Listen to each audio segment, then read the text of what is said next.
নমস্কার বন্ধুরা, আমার আজকের রেসিপি পাকা কলার বড়া। একবার হলেও এইভাবে পাকা কলার বড়া বানিয়ে খেয়ে দেখবেন, বাড়ির সবাই পছন্দ করে খাবে। খেতে কিন্তু ভীষণ ভালো লাগে। চলুন তাহলে ভিডিওটি শুরু করি। এখানে একটা পাকা কলা নিয়েছি, খোসা ছাড়িয়ে তারপরে টুকরো টুকরো করে কেটে নিয়েছি।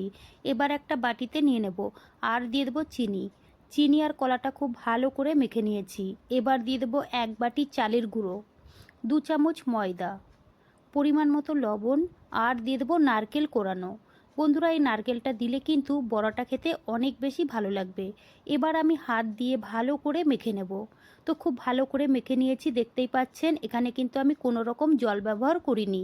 এবার আমি ঢেকে রাখবো শুধুমাত্র 10 মিনিটের জন্য। 10 মিনিট হয়ে গেছে, দেখুন বন্ধুরা। এবার আমি গ্যাসে একটা কড়াই বসিয়ে দিয়েছি তেল। তেলটা গরম হয়ে গেলে বড়াগুলো ভেজে নিতে হবে। আমি এখানে ছোট ছোট করে বড়াগুলো বানিয়ে নিয়েছি। তোমরা চাইলে এর থেকে একটু বড়ও করে নিতে পারো, এর থেকে ছোট করেও বানাতে পারো, তোমাদের পছন্দ মতো বানিয়ে নেবে। 2 মিনিট মিডিয়াম গ্যাসে রেখে দিয়েছিলাম। এবার আমি উল্টিয়ে পাল্টিয়ে ভেজে নেব।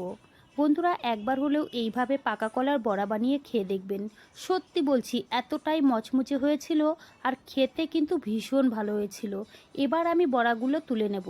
আর বন্ধুরা, বাকি বড়াগুলো কিন্তু একই রকমভাবে ভেজে নিতে হবে।